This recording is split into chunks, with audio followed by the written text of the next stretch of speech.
way of the second lesson as I searched and found that. And it speaks very powerfully, doesn't it? And it helps us to understand the power and the work of the Holy Spirit was not always pretty, was it, in that story? And today we think of John Wesley, and there is a booklet about the life of this church. And when Wesley came here at some stage, I'm not sure when, there were riots and people throwing stones and everything. It wasn't an easy time. And just up the road, I think it was, up in, I don't know the name of the alleyway that walks through to the Castle Dyke, but there was a meeting there and there was some very ugly scenes. And yes, it does cause a few problems. The Holy Spirit is an amazing power. It's amazing power. And this is off script, actually, but you don't know that. I remember in the late 60s, a friend and I, we decided to go to a meeting down at Tavistock, and there was something different about it, something different than what we'd truly experienced. And it just sort of had a vibrancy, and it struck me at that time. And that was before the coffee bar, but then the Holy Spirit was very active then, and amazing things happened. And so we're here to be faithful and to be united.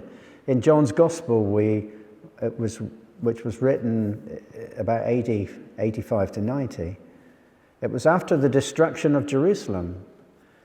And John's aim was to prove that Jesus was the Son of God. I'm supposed to move, aren't I? Sorry, Mike. John's aim was to prove that Jesus was the Son of God.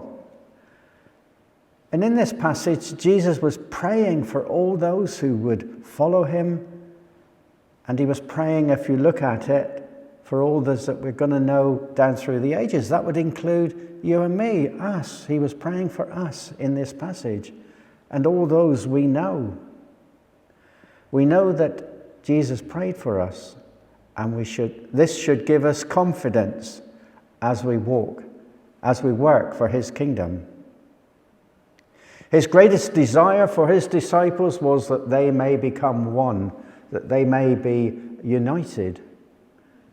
And we can go forward in unity by working together, building each other up, by praying for one another and working together in unity. To exalt Christ as King. To refuse to be sidetracked over trivial matters. Each branch living in unity with the vine. And as I talked about the branch living in unity with the vine, my thoughts turned to hedge laying, which not many here perhaps have had much to do with. But when you seek to rejuvenate a hedge, then you thin out the growth on the top of the hedge, but you leave some. I mean, there are many different styles of hedge laying throughout the country, but you leave some bushes sticking up, and then you cut them, and you cut them, and you cut them, but you don't cut them completely. You cut them to a point where they will bend over, and you leave just a little tiny bit of bark. Oh, well, Trevor would know more about it than me, you know. And you leave it, and you lay it down, and then it grows and it rejuvenates because it is still united. It is still united. Even though it's been severely damaged, severely cut, it is still united, and it will grow again. You see, there might be times when we feel like that bush that has almost been cut through, but is hanging on, ready to grow again. And I believe that each one of us might experience that at times in life. Paul and Silas, they might have felt like that in prison with their legs in stocks. They'd been taunted by the fortune teller, and eventually it got too much. It got too much. And Paul turned around and cast out the spirit.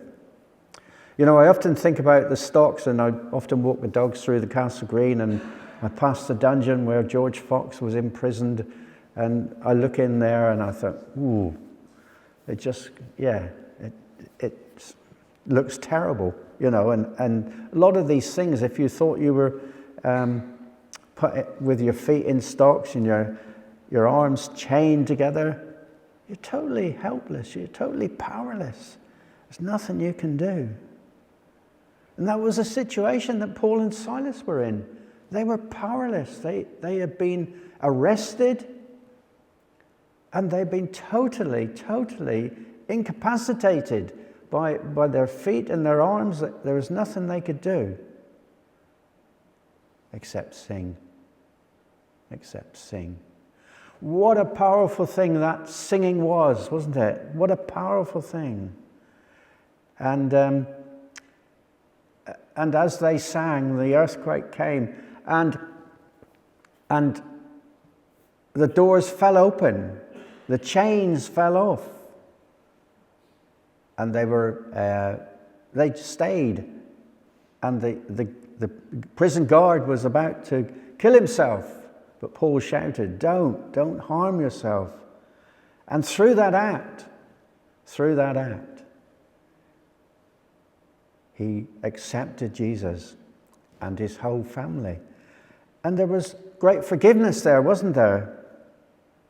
He washed their wounds and helped them and bathed them. There was a tremendous fellowship, a tremendous unity in that instant that was tremendous.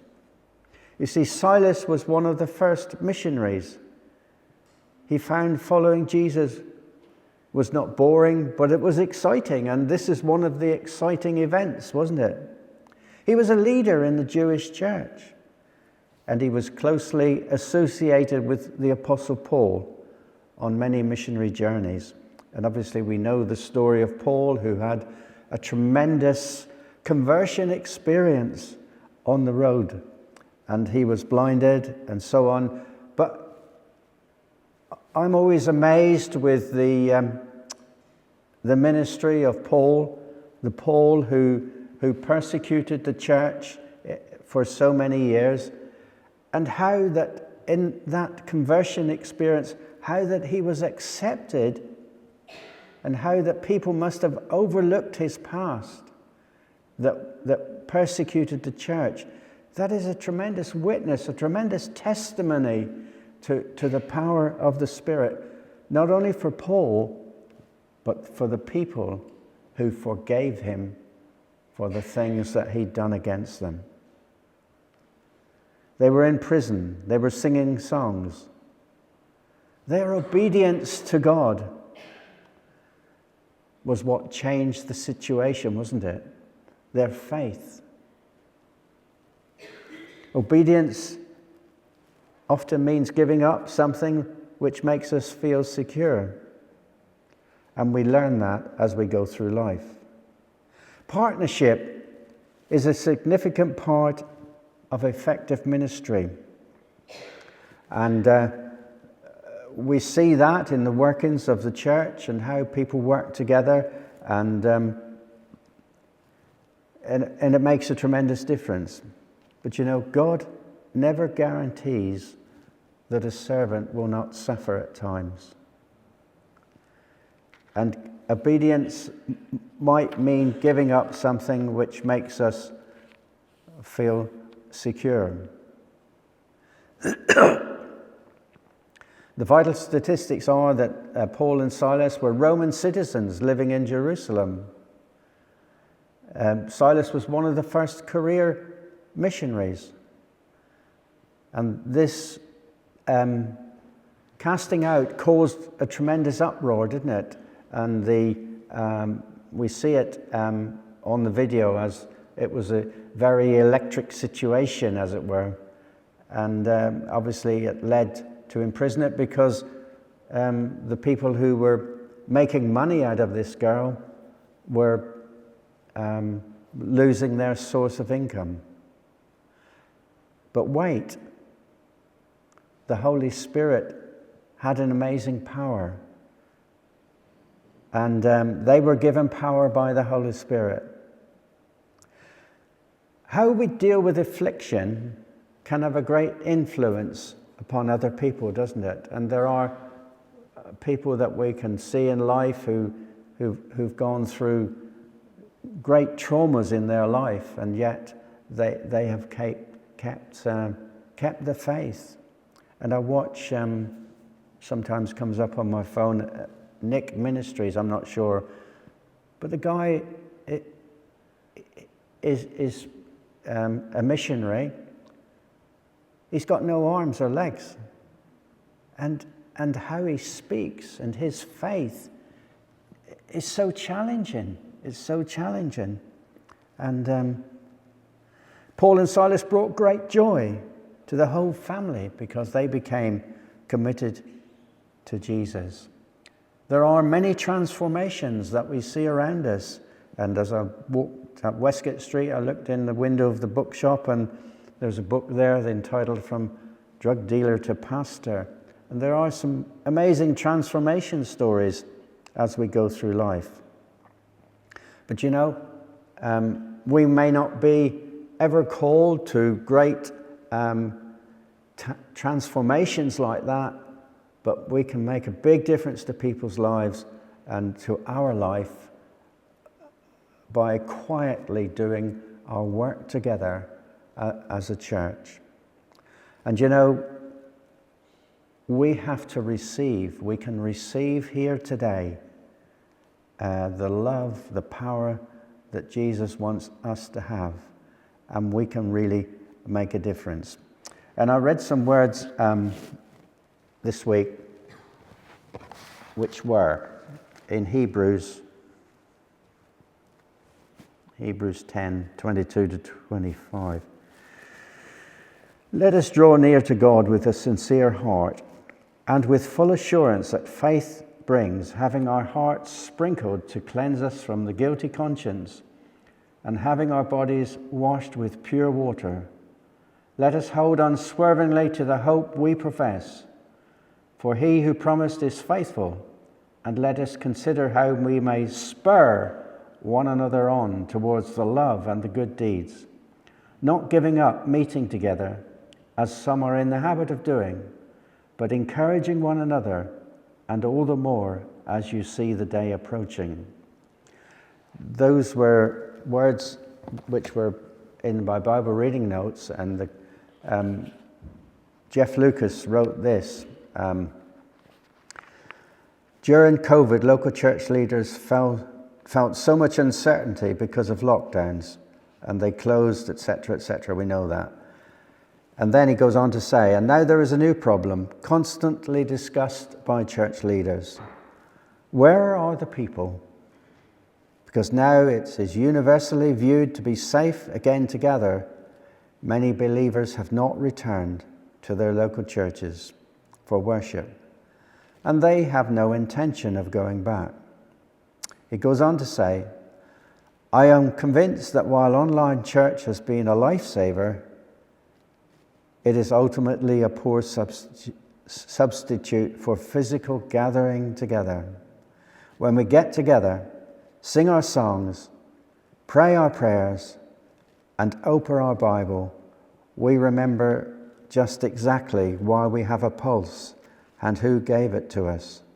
In the blur of information overload, and where many social media post photos of themselves eating hamburgers, I don't do that, so the universe can stand amazed at the wonder. These gatherings enable us to bring to mind what really does matter. We recall our covenant with God again and consider how we're doing it with the end at the bargain. We receive by working together. We build each other up as we walk the Christian pathway and enable others. We have there is so much blessing in meeting together and worshiping God each and every day, but especially in times of worship when we can really sing